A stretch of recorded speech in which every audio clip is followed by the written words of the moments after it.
I first met Dadi Kumarka, who is also known as Dadi Prakashmani, in Mount Abu, Madhuban.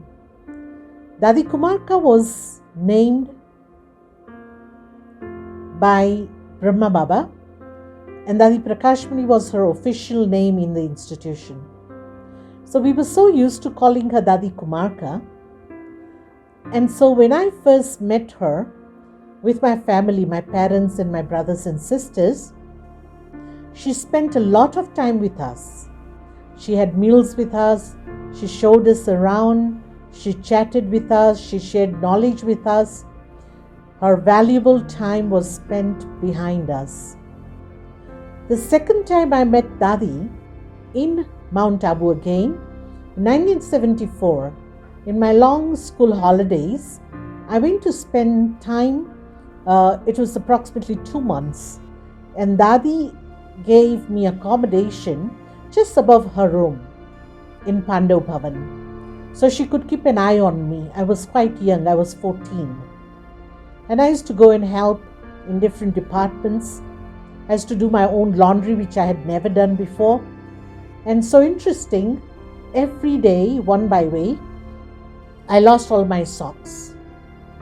And so in winter, in December, I was moving around without socks, and Dadi noticed that.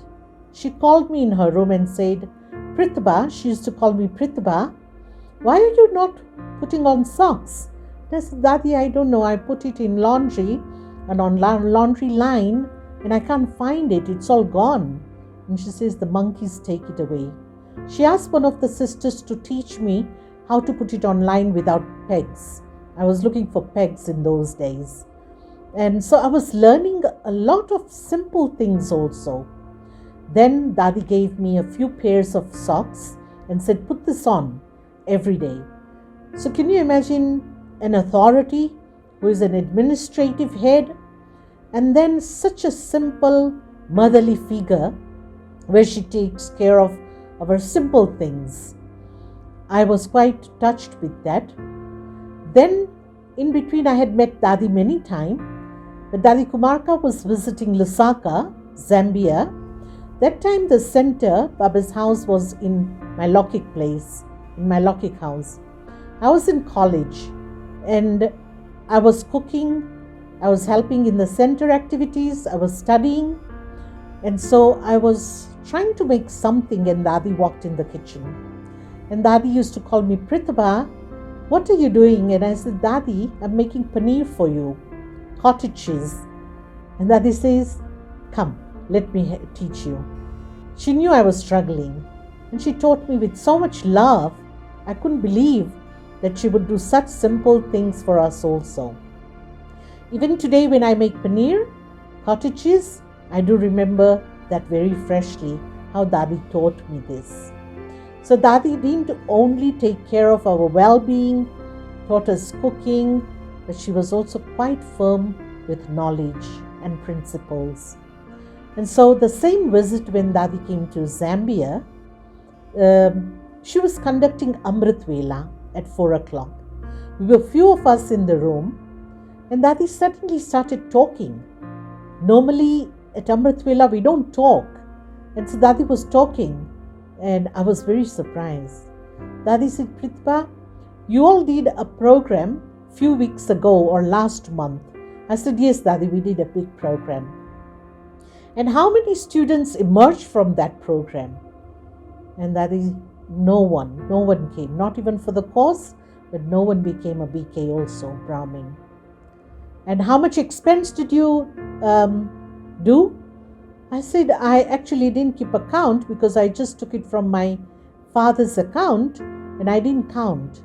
Dadi says, you know what? Why did you not achieve what you were supposed to? Why did no Brahmin came from that program? Do you know why? I had no idea. Dadi says, because when you were preparing for the program, you were not soul conscious. You were teacher conscious. You felt that if we do this program, maybe Dadi would think that this is a very busy center and they need a teacher, which you didn't have. And so just to bring a teacher there, you actually organized this program. So you were teacher conscious and not soul conscious. You must be soul conscious. I learned my lesson very strongly. I do not believe that you need the best venue, the best printing or cards, or the best speakers. I believe we need soul conscious stage. And then only we can have success in service. The other things are needed, but they are secondary. So I learned this from Dadi from that day. Yes, and then of course Dadi taught us a lot of practical things. When Om Shanti Bhavan in 1983 was being built, so they were clearing the site there and blasting the little mountain and removing the rocks from there. So in the morning class, Dadi announced that the laborers are not there because they've gone for holy holiday. And so we need to clear this site for tomorrow. So can you all come and do karma yoga? Come and pick the rocks up and move it on the side and clear the site. So after breakfast, we were all very excited, and I was also rushing to the site. And one of the teachers called me and said, Pratibha, where are you going? I said, oh, I'm going to do karma yoga. I'm going to pick the rocks up. And she says, that's not for us. We are teachers.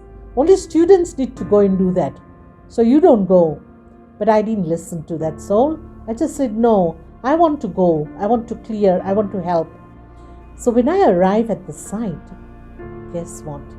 I saw Dadi Kumarka there. She was also picking the stones up, picking the rocks up. It wasn't like work. It was like entertainment.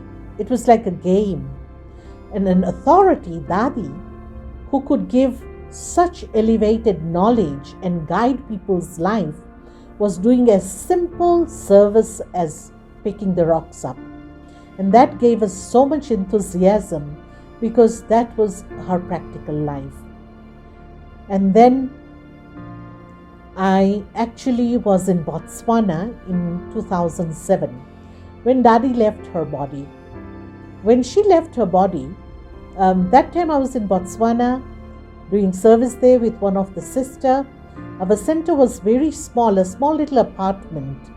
And that fine night, there was a fire and our apartment got burnt.